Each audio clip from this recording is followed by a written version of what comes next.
नमस्कार दोस्तों, आप सभी का स्वागत है हमारे रेज़ोल्यूशन क्लासेस चैनल में। मेरा नाम है नितिन कुमार। दोस्तों, आज की इस वीडियो में हम लोग पढ़ेंगे समिट्स एंड कॉन्फ्रेंस जो कि अक्टूबर महीने में हुई है, उन सब के बारे में। तो ये वीडियो सब्जेक्टिव होने वाला है दोस्तों। अगर आपको इस वीडियो की पीडीएफ चाहिए तो हमारा टेलीग्राम चैनल है जो कि डिस्क्रिप्शन में मैंने लिंक दिए रखा है और वहाँ से आप डाउनलोड कर सकते हो अपना पीडीएफ ज्वाइन करके। साथ ही साथ अगर आपको वहाँ मिलने में बहुत दिक्कत हो रही है तो अब मैं वेबसाइट की लिंक दे दूँगा, वहाँ से आप डाउनलोड कर सकते हो। और अगर चैनल पर पहली बार हो तो प्लीज़ चैनल को सब्सक्राइब करके हमें सपोर्ट कीजिए। तो दोस्तों, पहले हम लोग बात करेंगे कि जो शेड्यूल कास्ट और शेड्यूल ट्राइब्स के जो लोग हैं उनके लिए एक यहाँ पर बिजनेस मीटिंग रखी गई है गुजरात में, जो कि किसके द्वारा होस्ट किया गया है तो मिनिस्ट्री ऑफ एमएसएमई के द्वारा। इसमें होगा क्या गुजरात के अहमदाबाद में कि जो भी नीचे तत्व के जो लोग हैं, जो ये क्या कहते हैं शेड्यूल कास्ट और शेड्यूल ट्राइब्स के जो लोग हैं, तो उनको एक आर्थिक मदद मिले सरकार की तरफ से, ताकि वो अपना बिजनेस जो है ना खोल सके और वो बिजनेस में भारत की इकोनॉमिक में यहाँ पे मदद कर सके। क्योंकि यहाँ प्राइम मिनिस्टर का गोल है कि इंसान को ये चाहते हैं कि एम्पावरमेंट प्रोड्यूसर बनाए रेदर देन जॉब सीकर। ठीक है। तो यहाँ इस मीटिंग में 300 से करीब जो भी बिजनेसमैन है जो बिलोंग करते थे आपके शेड्यूल ट्राइब शेड्यूल कास्ट के, तो वो यहाँ पर पार्टिसिपेट किए थे, इस मीटिंग को अटेंड किए थे। और ये मीटिंग दोस्तों किसके द्वारा चेयर किया गया है तो ये आपका याद रखिएगा, जो कि पार्लियामेंट के मेंबर हैं और ये कमेटी के चेयरमैन भी रहे हैं, डॉक्टर कृत प्रेमजी भाई सोलंकी। आपसे केवल ये पूछा जाएगा कि ये मीटिंग जो है शेड्यूल कास्ट और शेड्यूल ट्राइब्स की जो सब कॉन्क्लेव मीटिंग हुई, कहाँ हुई और किस मिनिस्ट्री के द्वारा होस्ट की गई, केवल ये आपको याद रखना है दोस्तों। तो ये आपको गुजरात में हुई है और मिनिस्ट्री ऑफ एमएसएमई के द्वारा ये मीटिंग को होस्ट किया गया है। ठीक है, तो इतना याद आपको रखना है, बस आपसे यही पूछा जाएगा। नेक्स्ट हम लोग बात करेंगे कि यहाँ पर 5वां एडिशन रहा assembly of international solar alliance, जो कि न्यू दिल्ली में हुई है।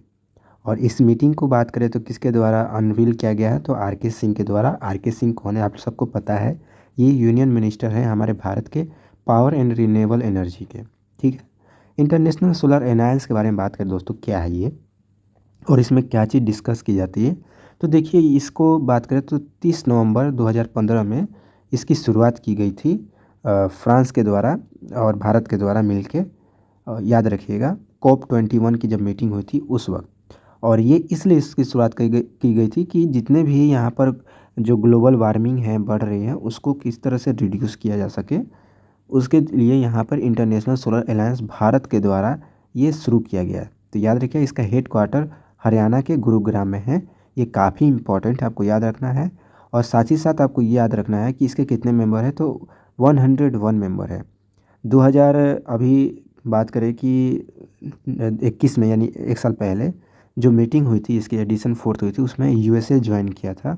और यूएस ज्वाइन करने के बाद यहाँ पर बात करें तो इसकी मेंबर हो गई है 101। तो ये चीज़ आपको याद रखना है। और इसकी शुरुआत इसलिए हुई थी क्योंकि रिन्यूएबल एनर्जी को ज़्यादा बढ़ावा मिले, लोग सोलर एनर्जी को ज़्यादा प्रेफरेंस दें, क्योंकि आने वाले समय में यही फ्यूचर होने वाला है। और ग्लोबल जो भी गैसेस बढ़ रहे हैं, जो भी कार्बन एम्बेशन हो रहा है, उसको किस तरह से कम किया जा सके, ग्लोबल वार्मिंग को कम किया जा सके, तो ये चीज़ है। तो आपको क्या क्या याद रखना है, पहला इसमें एडिशन याद रखना है, दूसरा आपको इसकी हेडक्वार्टर कहाँ है ये याद रखना है। ठीक है, कहाँ ये मीटिंग हुई थी ये भी आपको याद रखना है। तो देखिए ये सब चीज़ जो मैंने ये लाइन लिखता है ना मैं, ये मैं क्यों लिखता हूँ, तो आपको एक चीज़ देखना होगा कि ये इसलिए मैं लिखता हूँ कि अगर आप कभी भी आपके ग्लोबल वार्मिंग से रिलेटेड कोई डिस्ट्रक्टिव पेपर अगर आप दे रहे हो मेंस में, तो जो आंसर राइटिंग आप लिखते हो तो ये सब पॉइंट्स आपका काम करता है। ठीक है। अब मान के चलो कि सर जो एसएससी एमटीएस की तैयारी कर रहा है उसके लिए कैसे इंपॉर्टेंट होगा, तो देखो बच्चा, जो आपको डिस्ट्रक्टिव पेपर होता है जो सेकेंड टर्म में आप देते हो सेकेंड पेपर, तो उसमें अगर आपको कभी भी अगर सोलर एनर्जी या फिर आपको ग्लोबल वार्मिंग के ऊपर आता है टॉपिक, तो इसमें से कुछ पॉइंट्स आप यूज कर सकते हो। आपको स्कोरिंग के लिए मान के चलो कि ये आपको स्कोर कर सकता है, अच्छा नंबर ला सकता है। तो ये चीज़ है। चलिए फिर नेक्स्ट हम लोग बात करते हैं। नेक्स्ट है हमारे यहाँ पे अग्नि तत्व कैंपेन हुआ है, पहला सेमिनार हुआ है, किसके अंडर हुआ है तो भैया ये लाइफ मिशन के अंडर हुआ है। कहाँ पे हुआ तो लेह लद्दाख में हुआ था, याद रखना ये। ठीक है, ये चीज़ आपको याद रखना है। तो अग्नि तत्व क्या है, तो बेसिकली यहाँ पे अवेयरनेस जगाया जा रहा है लोगों के बीच में कि जिस तरह से यहाँ पे अग्नि जो है हमारे 5 तत्व का एक हिस्सा है और इसका मतलब होता है ये एक सिंबल ऑफ एनर्जी है। तो इस वजह से यहाँ पावर का उद्घाटन हुआ है और ये बताया गया है कि यहाँ एजुकेशनल इंस्टीट्यूशन में, लोकल कम्युनिटीज़ में और जो भी ऑर्गेनाइजेशन है उसमें एक अवेयरनेस जगाया जाए, एक आइडिया जगाया जाए कि भाई अग्नि तत्व का क्या इम्पोर्टेंस है। और इसलिए इसका उद्घाटन हुआ है किस मिशन के अंदर, तो याद रखिए लाइफ मिशन के अंदर। तो आपसे नॉर्मल से केवल यही पूछा जाएगा कि भैया अग्नि तत्व कैंपेन किस मिशन के अंडर लेह में हुआ। ठीक है, तो ये आपका लाइफ मिशन के अंदर पहला तो ये हो गया। दूसरा ये कहाँ हुआ, तो लेह में हुआ, ये याद रखना है। प्लस ये भी आपको याद रखना है कि मिशन लाइफ मिशन के अंदर जो लेह में एक सेमिनार हुआ पहला, उसका क्या कैंपेन का नाम था, तो ये रखना है। तो ये 2-3 जो हमारे ऑब्जेक्टिव बन रहे हैं ना, ये आपको याद रखना है। तो मैं चाहता हूँ कि मुझे भी आसान रहता है, अगर ऑब्जेक्टिव में वीडियो बनाना जानते हो बहुत ही आसान रहता है, उसमें ज़्यादा झंझट ही नहीं है। नॉर्मल सा क्वेश्चन पढ़ना है, 4 ऑप्शन में से एक ऑप्शन बता देना है कि ये सही होगा और ऐसे करके आगे बढ़ जाना। लेकिन मैं ये उन लोगों के लिए देता हूँ जो आंसर राइटिंग में थोड़ा बहुत इनको मदद मिल जाता है, ये चीज़ है। चलिए फिर नेक्स्ट हम लोग बात करते हैं। यहाँ पर बात करेंगे कि पीएम नरेंद्र मोदी ने एड्रेस किया है यूनाइटेड नेशन वर्ल्ड जियो स्पेटियल इंटरनेशनल कांग्रेस का। दोस्तों ये क्या है, तो ये एक ऐसी यूनाइटेड नेशन वर्ल्ड की एक ऐसी मीटिंग होती है जिसमें यहाँ पे पूरे वर्ल्ड के यहाँ पे लीडर्स आते हैं और यहाँ पे बात करते हैं कि उनकी जो सैटेलाइट्स है, जो जियो सैटेलाइट्स है, जो इंफॉर्मेशन शेयर करती है, टेलीकास्टिंग करती है, जो मर्चेंट शिप होती हैं उन सबको रास्ता दिखाती है, ये जियो स्पेटियल सैटेलाइट जो कि एक स्पेरिकल रोटेशन में ये घूमती है। तो ये चीज़ आपको याद रखना है। उसकी ये मीटिंग हुई थी और इस मीटिंग की थीम क्या थी ये बस आपको याद रखना है। तो इस मीटिंग की थीम थी geo enabling the global village, no one should be left behind. तो ये जो है दोस्तों आपको याद रखना है ये थीम, ये चीज़ आपसे पूछा जा सकता है और पूछेगा भी एग्जाम में। चलिए फिर नेक्स्ट बात करते हैं। नेक्स्ट हमारा नेशनल कॉन्फ्रेंस हुआ है यहाँ पर, लड़कियों के ऊपर हुआ था। कब हुआ था, तो international day of the girl child जो कि 11 अक्टूबर के दिन मतलब सेलिब्रेट किया जाता है। तो उस दिन ये मीटिंग हुआ था, ठीक है, जो कि non traditional livelihood for girls के लिए रखा गया था। इसका स्लोगन दिया गया था, याद रखिएगा, बेटियां बने कौशल प्रोग्राम का नाम था।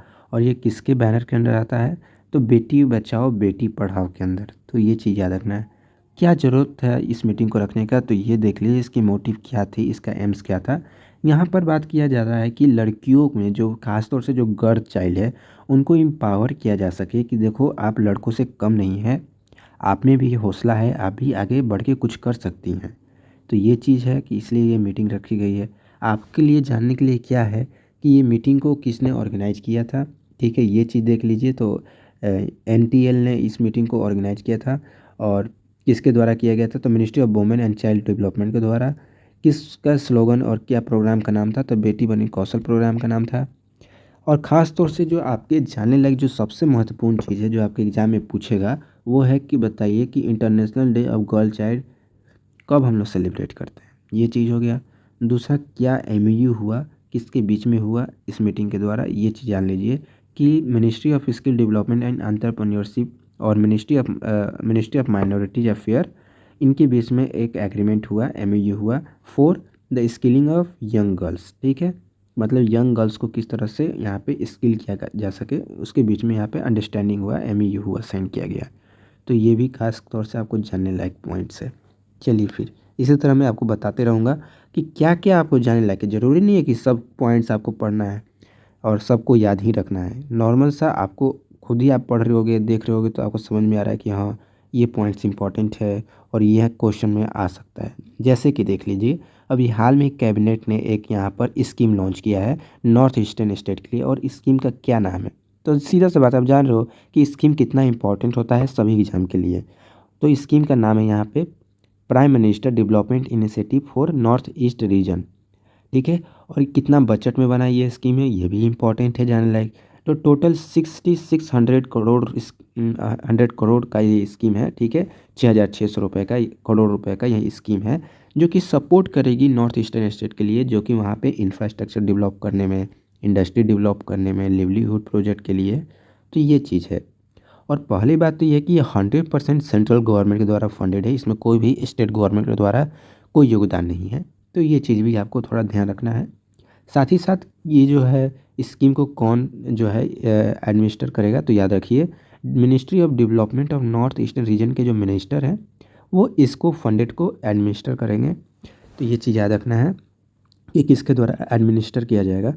और ये स्कीम कम इम्प्लीमेंट होगा, तो याद रखना है remaining 4 year of the 5th financial commission from 2022 to 23 और 25 से 26 के बीच में ये इम्प्लीमेंट होगा।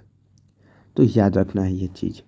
चलिए नेक्स्ट हम लोग बात करेंगे गोवा में यहाँ पे 9th world Ayurveda Congress and agro गया एक्सपो का यहाँ पर मीटिंग हुआ, जो कि गोवा के द्वारा यहाँ होस्ट किया गया। कौन सा एडिशन था?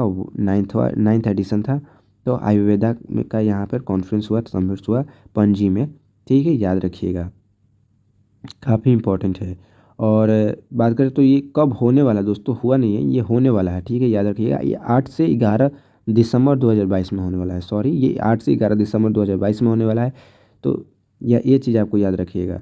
यहाँ पर बताया जा रहा है कि इस मीटिंग में क्या मतलब डिस्कशन होगा, तो इम्पोर्टेंस होगा, आयुर्वेदा से रिलेटेड है। तो भाई वर्ल्ड को बताया जाए कि आयुर्वेदा कितना इम्पोर्टेंस है और इसकी महत्व क्या है, और लोगों को जागरूक करने के लिए यहाँ पे मेन बात है कि हेल्थ सेक्टर में कितना अफोर्डेबल है ये आज के मॉडर्न मेडिकल प्रैक्टिसेस में। ठीक है, याद रखिएगा। और साथ ही साथ इसकी थीम भी रखी गई है आयुर्वेदा फॉर वन हेल्थ। तो ये काफ़ी इंपॉर्टेंट है, आपको जानने लायक है। एक चीज़ आपको याद रखना है, ये काफ़ी इंपॉर्टेंट है। चलिए नेक्स्ट हम लोग बात करेंगे कि यहाँ पर इंडिया के द्वारा होस्ट किया गया है 19 general assembly of interpol. Interpol general assembly में इंटरपोल क्या है दोस्तों, तो ये बेसिकली बताता है कि किस कंट्री में लॉ एंड ऑर्डर जो है मेंटेन है और किसकी पुलिस जो है, मतलब बात करें तो सैन्य बल अच्छे से काम कर रही है यहाँ पर। तो ये 90 एडिशन था, 90 एडिशन। तो ये चीज़ याद रखना है, जो कि भारत के द्वारा ये दूसरी बार यहाँ पर इस मीटिंग को होस्ट किया गया है। फर्स्ट टाइम यहाँ पर हालांकि लास्ट टाइम बताया तो आज से 25 साल पहले ये 1997 में इसको होस्ट किया गया था भारत के द्वारा। और अब जाके इसको यहाँ पे 21 अक्टूबर को, यहाँ पे 18 से 21 अक्टूबर के बीच में यहाँ पर होस्ट किया गया है भारत के द्वारा न्यू दिल्ली में। काफ़ी इंपॉर्टेंट है, जाके पूछना ही पूछेगा ही पूछेगा। और साथ ही साथ आपको ये याद रखना है क्या चीज़, कि इसको भारत के द्वारा कब इसको लास्ट बार मतलब इससे पहले होस्ट किया गया था, तो ये याद रखना है। ठीक है, और कितने मेंबर हैं ये भी याद रखना है, तो 195 मेंबर है। ठीक है, ये चीज़ आपको याद रखना है, काफ़ी इंपॉर्टेंट है। अगर नहीं याद रखोगे तो आपके लिए काफ़ी दिक्कत होगा। कुछ स्टैटिक्स पार्ट है जो कि और याद रखना है। आपसे ये भी पूछा जाएगा कि बताइए इस ऑर्गेनाइजेशन की शुरुआत कब हुई थी, तो 1923 में इसकी शुरुआत हुई थी। ये काफ़ी इंपॉर्टेंट है। तो मैं बता दे रहा हूँ क्या क्या इंपॉर्टेंट अब मैंने डिस्कस किया। पहला, ये भारत के द्वारा होस्ट किया गया है 90 एडिशन। ठीक है, जनरल असेंबली का, इंटरपोल का। कौन सा एडिशन था, ये दूसरा MCQ यहाँ बनेगा। तीसरा MCQ कि कितने मेंबर होते हैं इसमें, टोटल कितने मेंबर हैं। ठीक है, तो ये थर्ड आपका हो गया। फोर्थ आपका ये पूछा जाए कि भारत के द्वारा लास्ट टाइम कब यहाँ पर इस असेंबली को होस्ट किया गया था। ठीक है, तो ये फोर्थ हो गया। फिफ्थ आपका पूछ सकता है कि बताइए कि इसकी शुरुआत कब हुई। ठीक है, तो ये चीज़ है। टोटल 5 MCQ यहाँ पर मेरे इम्पॉर्टेंट बन रहे हैं। ठीक है, इस टॉपिक से तो काफ़ी इम्पॉर्टेंट है, इसको याद रखना है आपके द्वारा। तो ये कुछ इम्पॉर्टेंट हमारे सबमिट्स हुए हैं अक्टूबर महीने में। आशा करते हैं आपको जानने को बहुत कुछ मिला होगा दोस्तों। अगर आपने चैनल को सब्सक्राइब नहीं किया तो चैनल को सब्सक्राइब कीजिए। आगे का वीडियो और नोटिफिकेशन आपको मिल जाएगा अगर नोटिफिकेशन की बेल आइकन को आप दबाते हो तो। और कमेंट करके बताएं कि आपको ये कैसा लगा। साथ ही साथ वीडियो को लाइक कीजिए। PDF आपको मिल जाएगा हमारे टेलीग्राम चैनल पे। तो दोस्तों आज के लिए बस इतना ही। जय हिंद।